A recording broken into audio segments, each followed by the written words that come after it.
একবার সুবহানাল্লাহ কম বেশ, ওনার একবার কম আরেকজনের একবার কি বেশি। এই এতটুকুর মধ্যে আল্লাহ রাসূল বলছে জান্নাতের মধ্যে এই দুইজনের জান্নাত, মানে জান্নাত পাইবার পরেও দুজনের পাইলেও মনে করে, এরপরেও সুবহানাল্লাহ যার একবার বেশি আর যার একবার কম, উভয়ের জান্নাতের মধ্যে মর্যাদাগত পার্থক্য হবে 7 আসমানের উপর থেকে 7 তবক জমিনের নিচের ব্যবধান 70, এই দুইজনের জান্নাতের ব্যবধান 70। কিসের কারণে? কথা বুঝছেন কিনা বলেন না? এক সুবহানাল্লাহ বেশি, এক সুবহানাল্লাহ বেশি, একবার কম সুবহানাল্লাহ ওয়ালা জান্নাত থেকে যখন তাকাবে ওনার জান্নাতের দিকে দেখবে বহু পরে, তখন সে এমনি ঘাড় হেদিকে দিয়া কাজ করে সামনে বারে করে কিতারে করি, তুই কোন ফাঁকি দিয়ে তুই আমার তো একবার বেশি কইয়া লাগি, এরকম বুঝলে তো আমি 10 বার বেশি কইলাম।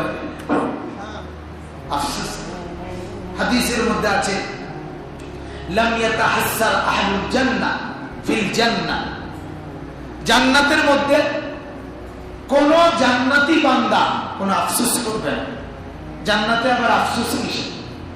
জান্নাতে তো সবই আছে কি ভরপুর। আল্লাহর নবী বলেন কোন জান্নাতি বান্দা জান্নাতের মধ্যে আফসোস করবে না, কেবল একটা বিষয়ে আফসোস করবে, সেটা হলো তার দুনিয়ার হায়াতে আল্লাহর স্মরণবিহীন যে সময়গুলো কাটাইছিল। আল্লাহর নবী বলেন জান্নাতে যাওয়ার পরেও ওই লোক দুনিয়াতে জিকিরবিহীন, আল্লাহর বন্দেগীবিহীন, আল্লাহর স্মরণবিহীন গাফলতের যে সময়গুলো কাটাইছিল ওইগুলোর জন্য আফসোস করবে আর বলবে আহা ওইগুলো যদি জিকিরে কাটাইতাম আজ আরো উপরের জান্নাতে যাইতে আরো আলা পাইতাম। তাইলে আমার বলার উদ্দেশ্য হলো নেক কাজের সামান্য সুযোগ অনেক বড় পুঁজি, অনেক বড় পুঁজি। এবার ওই প্রথম কথায় আসেন।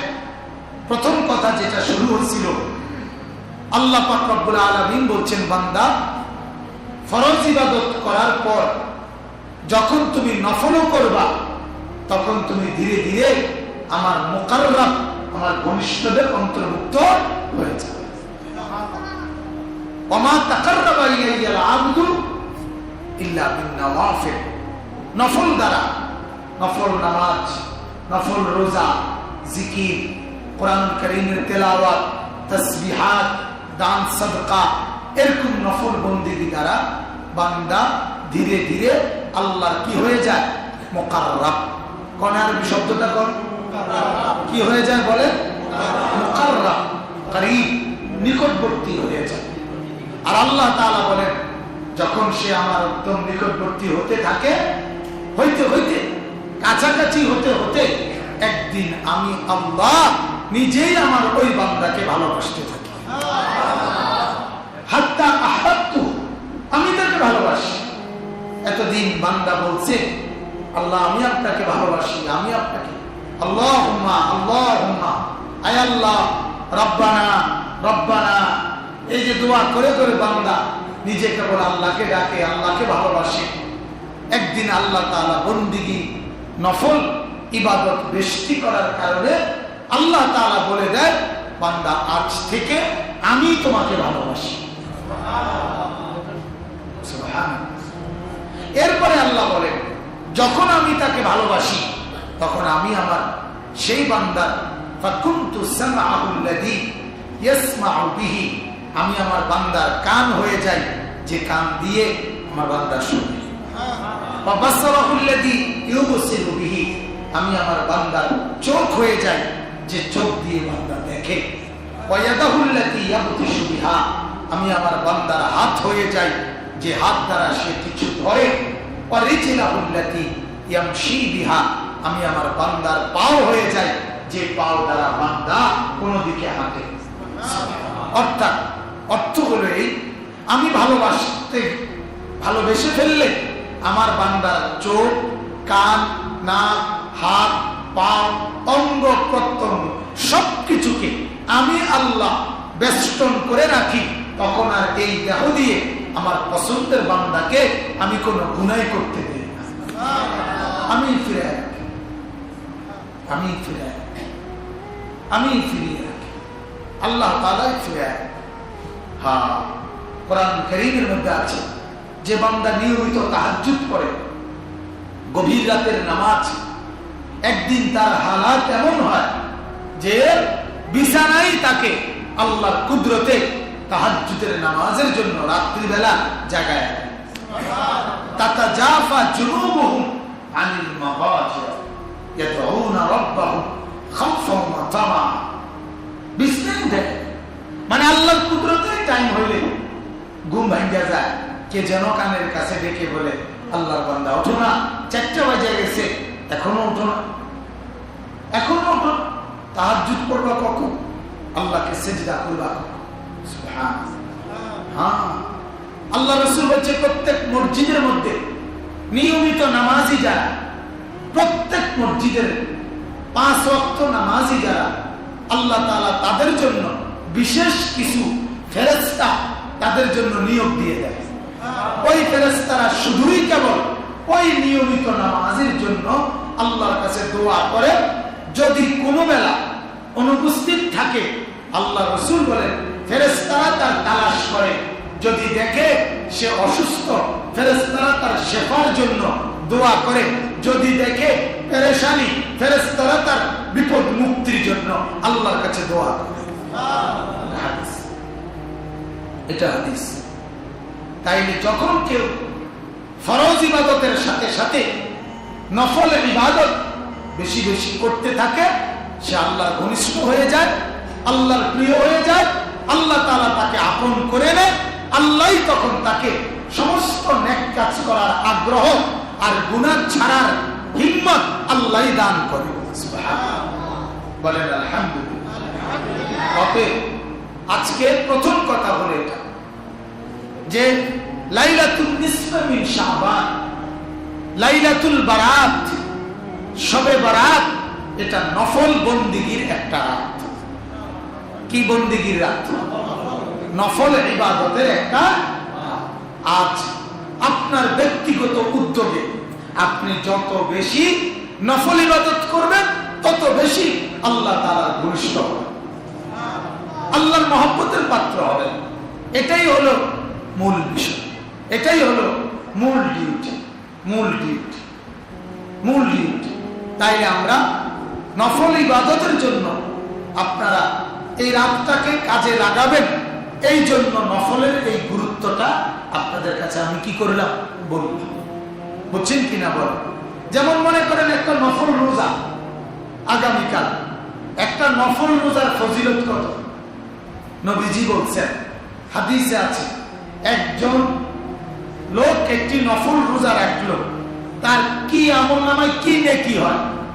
আল্লাহর নবী বলেন, একটা পাখি মায়ের পেট থেকে বের হয়ে পাখি উড়তে শুরু করছে, একটানা 500 বছর উড়তে উড়তে উড়তে যেখানে গিয়া পৌঁছে ওখানে গিয়া মৃত্যুবরণ করছে। পাখিটা যতটুকু দূরে গেছে, আল্লাহর নবী বলেন জাহান্নাম ওই বান্দার জন্য অতটুকু দূরে সরে গেছে। এটা একটা নফল রোজা, এটা একটা নফল বন্দেগী। হ্যাঁ, এই জন্য নফল ইবাদত দিল থেকে যে যত বেশি পরিমাণ লম্বা করা উচিত। হাদিসের মধ্যে আছে, আল্লাহ নবী সাল্লাল্লাহু আলাইহি ওয়াসাল্লামের সাহাবী হযরতে হুযায়ফা, তিনি রাত্রিবেলা মসজিদে আয়েশা দেখছে নবীজি নফল নামাজ পড়তে দাঁড়াইছে। তো উনি ভাবছেন নিজে না পড়ে, আচ্ছা দেখি, নবীজিও মাত্র নিয়ত বাঁধছে, আমিও নবীজির পিছনে একটু দাঁড়াই, নবীর তেলাওয়াত শুনি, নবীজির সাথে 2 রাকাত নফল নামাজ পড়ি। এই কথা মনে করে উনি নিয়ত বাঁধছেন। হযরতে হুযায়ফা নিয়ত বাঁধার পরে নবীজি কোরআন শরীফ পড়তেছে, এক টানা পারা কোরআন শরীফ প্রথম রাকাতে আল্লাহর নবী তেলাওয়াত করছে। আমাদের দেশের দ্রুত গতিতে হাফেজ সাহেবরা যেভাবে পড়ে যেভাবে, ঠিক না? যে মেশিনে, জাপানি মেশিনে যেমনি পড়ে, আমরা দেশে তো অনেকের আমল আছে যেগুলা জাপানি মেশিনে পড়ে আমল, যেমন তসবি পড়ে, তসবি অনেকে আছে এই যে তসবি পড়ে আপনার 100 বার সুবহানাল্লাহ 33 বার, আলহামদুলিল্লাহ 33 বার, আল্লাহু আকবার 33 বার। ওনার পড়ার স্টাইল দেখলে চাচা বুঝে যায় উনি জাপানি মেশিনে পড়ে, কোনো চায়না মেশিনে। মানে সুবহানাল্লাহ, আলহামদুলিল্লাহ, আল্লাহু আকবার, কি মিছা কথা বললাম রফিক ভাই? আপনি না দেখলে দেখছেন, আমি দেখছি, কথা বুঝছি না? 100 দানা কোন সময় দানা করলো, কোন সময় সুবহানাল্লাহ করলো, মানে মেশিনও এটা ধরতো না। যে করোনা মাপে যে মেশিন দি, করোনা কিন্তু যে কোনো মেশিনে কি হয় না, এই করোনা হয়েছে কিনা এটা মাপার জন্য আলাদা কি আছে, এমনি আলট্রা মেশিন অথবা এমনি এন্ডোস্কোপির মেশিন দিয়ে কোনো কি হয় না, করোনা পরীক্ষা হয়। এটা দিয়ে মাপার দরকার যে কত গণ করছে। 4 রাকাত সুন্নাত পড়ে কত সময় দেখি, আমার অনেক সময় মন চাই জিজ্ঞাসা করতে, চাচা এই যে 4 রাকাত সুন্নাত পড়ছেন, তাব্বাতি ইয়াদা কুল হুয়াল্লাহ, এগুলো কি বাইক ফেলে আছে নাকি? আমার মনে হয় আর কি যে সূরা মনে আলগা ফেলে রাখছে, আর এখানে আইয়া শুধু রুকু সিজদা দিছে, আর ফেরেশতারে বলে দিছে ভাই যেই রাকাতের লগে যেই সূরা খাড়ে আপনি এটি মিলে লইয়েন। হ্যাঁ, আমার এত 4 রাকাত নামাজ এত গণ এত দ্রুত কেমনে পড়ে আমার বুঝে ধরে না। এটা জিনেও তো পাইতো না, মানুষ দূরে তো, জিনের পক্ষে এগুলো সম্পূর্ণভাবে তামাশা। আল্লাহ তাআলা কোরআনে আছে, নবী পাক সাল্লাল্লাহু আলাইহি ওয়াসাল্লামকে বলছেন ওয়ারাতিল কুরআনা তারতিলা, বন্ধু বিশুদ্ধতার সাথে ধীরে সুস্থে দিল লাগাইয়া আল্লাহর মহব্বতে আল্লাহর কোরআন পড়বেন।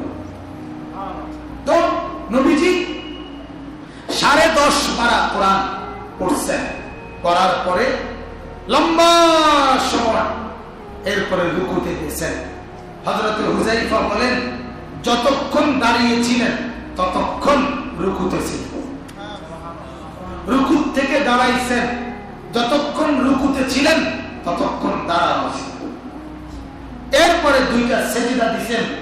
হযরত হুযায়ফা বলেন যতক্ষণ দাঁড়িয়েছিলেন রুকুতে ছিলেন, প্রতিটা সেজদা ওই বরাবর এত লম্বা সেজদা দিয়ে আল্লাহর নবী এরপরে যখন 2য় রাকাতের জন্য দাঁড়াইছেন, হযরত হুযায়ফা বলেন আমি হাত ছেড়ে দিছি, আমি বলছি আমি শেষ, আমার পক্ষে এতক্ষণ দাঁড়ায় থাকা, অর্থাৎ এত লম্বা নামাজ আল্লাহর নবী পড়তেন, এত লম্বা নফল ইবাদত করতেন। 12 রাকাত নামাজ পড়ে রয়েছে, 18 রাকাত নামাজ পড়ে রয়েছে, 10 থেকে 11, 12, হ্যাঁ তাড়াতাড়ি দোয়া করেন, জিলাপি দিয়া জিলাপিরও তো একটা মেয়া টেম্পার আছে, জিলাপি যদি এটা টেম্পার জায়গা এটার খাইয়া কিনা কথা বুঝেন, জিলাপিটা যদি উদাইয়া যায় তাহলে ওদা জিলাপি খাইয়া লাভ কি, এটা তাজা থাকতে থাকতে খাইয়া, এই হলো হাত। তাহলে বুঝাইতে চাইলাম আল্লাহর নবীর স্ত্রী আম্মা জান আয়েশা রাদিয়াল্লাহু তাআলা আনহা বলেন মাঝে মাঝে নবীজি নফল নামাজের সিজদা এত লম্বা দিতেন, তিনি বলেন আমার মনে হতো আল্লাহর নবী ইন্তেকাল করছে কিনা, এই ভয়ে আমি নবীজির পায়ের তালুর মধ্যে হাত লাগাইয়া আঙ্গুল লাগাইয়া দেখতাম আল্লাহর নবী বেঁচে আছে কি। এত লম্বা সিজদা দিতেন, এত লম্বা বন্দেগী করতেন। তাইলে আমার বাপ। এবার দ্বিতীয় কথা এটা যে নফল ইবাদতের রাত আজকের রাত, বলেন আলহামদুলিল্লাহ। অতএব নফল ইবাদতে এই রাতটা কাটাবেন যেতুর শরীরে কুলায়, লম্বা বেশি ইবাদত করবেন। এটাই হলো মূল বিষয়, এটাই হলো মূল টার্গেট, এটাই হলো মূল উদ্দেশ্য, এটাই হলো মূল আলোচ্য বিষয়, মূল বিষয়। একেবারে অনুরোধ আমার বাজা, আপনাদের কাছে অনুরোধ, আমি এই আয়াত বলতেছি, আগে বলে নেই, শুধু এই কথাটা বুঝাইতে চাই। শবে বরাত, লাইলাতুল বারাত, হাদিসের মধ্যে এই রাতের সমর্থনে আল্লাহর নবীর হাদিস আছে, সাহাবীদের বর্ণনা আছে, কিন্তু সবগুলো বর্ণনা একত্র করলে মূল কথা এটাই যে এটা সম্পূর্ণভাবে ইবাদত বন্দিগির রাত। শবে বরাত এটা কোনো নামাজ না, শবে বরাত কি না, একক কোনো নামাজ না। শবে বরাত শুধু নামাজের নাম না, 12 রাকাত নামাজের নাম শবে বরাত, ঠিক নেই? কথা বল না কেন? এক মন জিলাফির নাম শবে বরাত। হ্যাঁ, এসব নামাজের পরে ইমাম সাহেব 1 ঘন্টা ওয়াজ করা, এটার নাম শবে বরাত। হ্যাঁ, এরপরে 15-20 মিনিট লাগাইয়া মুনাজাত করা, এটার নাম শবে বরাত না। এই একক কোনটার নাম কি না? শবে বরাত। এটা ইবাদতের রাত। আপনি কিছুক্ষণ জিকির করবেন, কিছুক্ষণ তাসবিহ পড়বেন, কিছুক্ষণ কোরআন তেলাওয়াত করবেন, কিছুক্ষণ নামাজ পড়বেন। কয় রাকাত? শরীরে কুলায় যত রাকাত। কয় রাকাত? কোন সবাই কোন? জিকির করবেন কতক্ষণ? শরীরে কুলায় যতক্ষণ। কতক্ষণ? কোরআন পড়বেন কতক্ষণ? শরীরে কুলায় যতক্ষণ। দোয়া করবেন কতক্ষণ? শরীরে কুলায় যতক্ষণ। রাত্রি জাগবেন কতক্ষণ? শরীরে কুলায় যতক্ষণ। নফলের ধরা বাঁধা কি নাই? তাহলে এটা আর নফল হয় না। ধরা বাঁধা যদি কি হয়, নিয়ম হয়, তাহলে এটা কি হতে পারে না। তাহলে এটা অতিরিক্ত হলো কেমনে? তাইলে এটা নফল হলো কেমনে মিয়া? এটা যদি একবারে দাগ নম্বর খতিয়ান নম্বরে একবারে পরিমাণ নির্ধারণ হয়, তাহলে সেটা ফরজ না, তাইলে তো সেটা ওয়াজিব। কিন্তু নফলের ধরা বাঁধা নির্দিষ্ট কোনো পরিমাণ নাই। 100 বার জিকির করলে, সুবহানাল্লাহ পড়লে হইব নি? হইব। হইব না কা? 200 বার, 1000 বার, 1 লক্ষ বার। 4 রাকাত নফল পড়লে হবে নি? 8 রাকাত, 12 রাকাত, 18 রাকাত, 100 রাকাত, কোন অসুবিধা? কথা বুঝছেন কিনা? তাইলে আমাদের প্রত্যেকের করণীয় হলো এখন থেকে নিয়ে আপনি ফজর পর্যন্ত আপনার সুবিধা মতো, আপনার সুবিধা মতো দেখেন বাজান। বিভিন্ন সময় আপনারা শোনেন অনেকেই, ওলামায়ে কেরামের মধ্যেও অনেকে শবে বরাতের ব্যাপারে অনেক আপত্তি করে, করে কিনা? এটা আমাদের খাদ্যতার কারণে করে। আমরা এটাকে আর ইবাদত রাখি নাই, আমরা আর এটারে বন্দিগি রাখি নাই। আমরা বুঝাইয়া দেই একরকম, আমরা করেন আরেক রকম। এই কারণে আইসা ওলামায়ে কেরামের কেউ কেউ একটু কঠোর এখন, অর্থাৎ এটাকে এখন একটা অনুষ্ঠান বানায় রেখেছে, এটা একটা উৎসব বানায় ফেলছে। শবে বরাত তো কোনো উৎসবের নাম না, শবে বরাত তো কোনো অনুষ্ঠানের নাম না। এখানেই মেন সমস্যাটা, মেন আপত্তি এটা। এশার নামাজের পরে হুজুরে বয়ান করব, এরপরে দোয়া করব, এরপরে আপনার মুনাজাত দিব, এরপরে জিলাপি দিব বা বিরিয়ানি দিব। হ্যাঁ, এরপরে গ্রামের খোলাফাইনে আপনার হাইটা হাইটা মানুষের কাছ থেকে বিরিয়ানি লেগে চান্দা উড়াইব। ওই বেটা দিতেও চায় না, এই বেটারে দিছে ধমক, এই বেটা তোর ভিতরে কোনো বিবেক নাই, বেটা ও তোর নামাজও খরচ না, খোলাফাইনে আউশ করছে, দুগা বিরিয়ানি খাইব, 50,000 টাকা দিবি, এটা তো নাই তুই। ওই এবার এই ধমক দিয়া তারপরে 50 টাকা আনছে, ফুলাইনে আউশ করছে। এরপরে মসজিদের মধ্যে বাতি লাগা, ও জরি বাতি লাগাইয়া এরপরে এই বিভিন্ন আনুষ্ঠানিকতা করে 12টা 1টার পরে গুরুত্বপূর্ণ টাইম, ওই সময়টা 1টা হতা দেয় সিত্তিয়া হুত্তা, আগের পরের দিন 9টা বাজে 10টা বাজে, অন্যান্য দিনের তুলনায় আরো 2 ঘন্টা পরে ঘুমাতে ওঠে। কারণ একটা শবে বরাত পালন কইরা এরপরে যদি 2 দিন না ঘুম যায় তাহলে শরীর অনেক ক্লিয়ার হবে, বুঝলেন না? দেখি কোনো খামখেয়ালি কথা, বাট একটা শবে বরাত কি করছে, পালন করছে। আরে বাপরে না, এটার নাম কি না সুন্নাত না, এটার নাম শবে বরাত না। শবে বরাত অনুষ্ঠান নয়, কথা বলেন, শবে বরাত কি নয়? শবে বরাত উৎসব নয়, শবে বরাত জিলাফির নাম না, শবে বরাত বিরিয়ানির নাম না, শবে বরাত খিচুড়ির নাম না, শবে বরাত হালুয়ার নাম না, শবে বরাত রুটির নাম না, শবে বরাত সেজদার রাত, সেজদা বন্দিগির রাত, গোলামির রাত, জিকিরের রাত, তাসবিহের রাত, আল্লাহর কাছে দোয়া কান্নাকাটি করার রাত। এটা করে না, এটা করে, তাইলে লাভবান হবে, তাইলে লাভবান হবে। সারা রাত একবারে রশি দিয়া বান দিয়া হইল জাগতে হবে, এটা না। আপনার শরীরে কুলায়, আপনার শরীর স্বাস্থ্যের দিকে ঠিক রেখে আপনি বন্দিগি করেন, যেমনি খুশি হয়, যেমনি ভাল লাগে, বসে বসে কায়িত হয়ে লম্বা হয়ে তাসবিহ পড়েন, জিকির করেন, একটু পর পর দোয়া করেন, কান্নাকাটি করেন, এতে ইনশাআল্লাহ বরকত হবে।